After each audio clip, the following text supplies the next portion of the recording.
السلام علیکم ورحمۃ اللہ وبرکاتہ۔ الحمد للہ الذی خلق السماوات والارض بالحق، والصلاة والسلام علی من انزل علیہ الکتاب محمد بن عبد اللہ صلی اللہ علیہ وسلم۔ اما بعد، حاضرین و ناظرین، یہ درس نمبر 546 ہے۔ سورہ انعام کی آیت نمبر 73 کی تلاوت، ترجمہ اور اس کی تشریح کی جائے گی۔ چلیے ہم سب سے پہلے تلاوت کرتے ہیں۔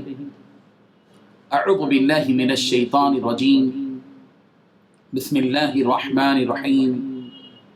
وَهُوَ الَّذِي خَلَقَ السَّمَاوَاتِ وَالْأَرْضَ بِالْحَقِّ وَيَوْمَ يَقُولُ كُن فَيَكُونُ قَوْلُهُ الْحَقُّ وَلَهُ الْمُلْكُ يَوْمَ يُنفَخُ فِي الصُّورِ عَالِمُ الْغَيْبِ وَالشَّهَادَةِ وَهُوَ الْحَكِيمُ الْخَبِيرُ۔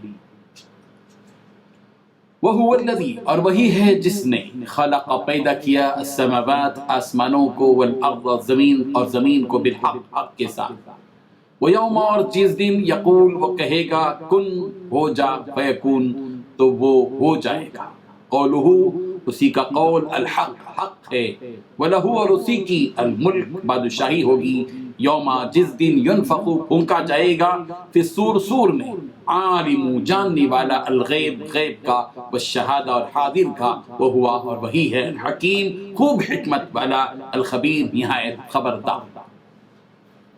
اور وہی تو ہے جس نے آسمانوں اور زمین کو تدبیر سے پیدا کیا ہے، اور جس دن وہ فرمائے گا کہ ہو جا تو حشر برپا ہو جائے گا، اس کا ارشاد پر حق ہے، اور جس دن سور پھونکا جائے گا اس دن اسی کی بادشاہت ہوگی، وہی پوشیدہ اور ظاہر سب کا جاننے والا ہے، اور وہی دانا ہے، خبردار ہے۔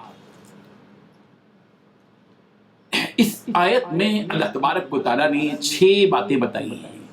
پہلی بات، اور وہی ذات ہے جس نے آسمانوں اور زمین کو برحق پیدا کیا ہے، اور دوسری بات، اور جس دن وہ کہے گا کہ تو ہو جا تو وہ ہو جائے گا، تیسری بات، اس کا قول برحق ہے، چوتھی بات، اور جس دن سور پھونکا جائے گا اس دن بادشاہت اسی کی ہوگی، پانچویں بات، وہ غائب اور حاضر ہر چیز کو جاننے والا ہے، چھٹویں بات، اور وہی بڑی حکمت والا پوری طرح باخبر ہے۔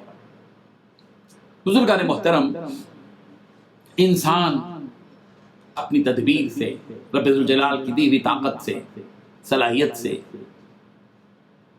مختلف قسم کی چیزوں کو ایجاد کرتا ہے۔ یہ بات یاد رکھیں کہ اللہ تعالیٰ خالق ہے، پیدا کرنے والے ہیں۔ انسان خالق نہیں ہو سکتا، انسان موجد ہو سکتا ہے، خالق نہیں ہو سکتا۔ پیدا کرنے کی، خالق میں اور موجد میں فرق ہوتا ہے۔ خالق وہ جو بغیر کسی پہلے کے میٹیریل کے وہ چیز کو ایجاد کرتے ہیں اپنی قوت سے، طاقت سے۔ موجد وہ جو مختلف قسم کے میٹیریلز کو سامنے رکھ کر کسی چیز کو تیار کرے۔ انسان خالق نہیں ہے، انسان موجد ہے۔ انسان اپنی ایجادات، اپنی عقل سے مختلف قسم کی ایجادات تیار کرتا ہے، عجائب خانے تیار کرتا ہے، ٹیکنالوجی کا دور ہے تو مختلف قسم کی چیزیں تیار کرتا ہے۔ انسان نے اہرام مصر کی تعمیر کی، اس پر فخر کا اظہار کرتے ہیں۔ عجائبات ہیں، 7 عجوبے، جن عجوبوں پر دنیا جو ہے تعجب کی نگاہ سے دیکھتی ہے۔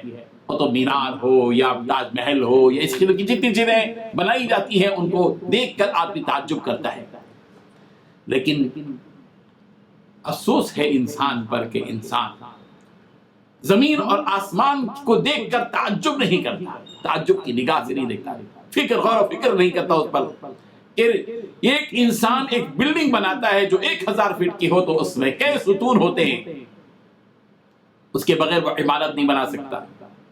لیکن اللہ تبارک و تعالیٰ کس قدر قادر ہے کہ انہوں نے یہ بلند آسمان بنائے جس کی کشادگی کا پورا علم انسان کو نہیں، اتنا وسیع و عریض، اتنا اتنی اونچائی پر یہ آسمان ہے جس تک پہنچ نہیں سکتے کوئی، اس آسمان کو اللہ نے بغیر ستون کے بنایا۔ کس قدر تعجب کی بات، انسان اس پر غور و فکر نہیں کرتا۔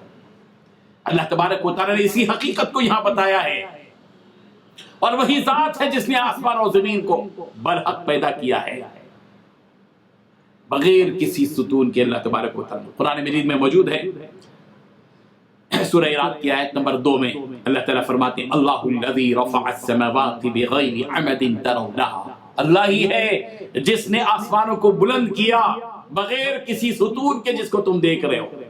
اللہ سورہ لقمان کی آیت نمبر 10 میں یوں فرمایا گیا خلق السماوات بغیر عمد ترونها والقى في الارض رواسي ان تميد بكم، اسی نے آسمانوں کو بغیر ستون کے پیدا کیا ہے، تم انہیں دیکھ رہے ہو، اور پھر پہاڑ زمین میں پہاڑ نہ ڈال دیے کیلوں کی طرح کہ کہیں یہ زمین ڈاوا ڈول نہ ہو جائے۔ اس آیت میں رب ذوالجلال کی اسی قدرت کے کشف کے وقت کتنی توجہ دلائی جا رہی کہ وہ اللہ ہے جس نے آسمان اور زمین کو برحق پیدا کیا، حق کے ساتھ پیدا کیا۔ اس کا کیا مطلب ہے؟ یعنی بالکل ٹھیک طریقے سے آسمان اور زمین کو پیدا کیا کہ اس میں کسی بھی قسم کی کوئی کچی نہیں ہے۔ انسان کسی چیز کو ایجاد کرتا ہے تو اس میں کسی نہ کسی قسم کی کوئی خامی پائی جاتی ہے، لوگ اس چیز کو دیکھ کر اس کی خوبیوں کے ساتھ اس کی خامیوں کا تذکرہ کرتے ہیں۔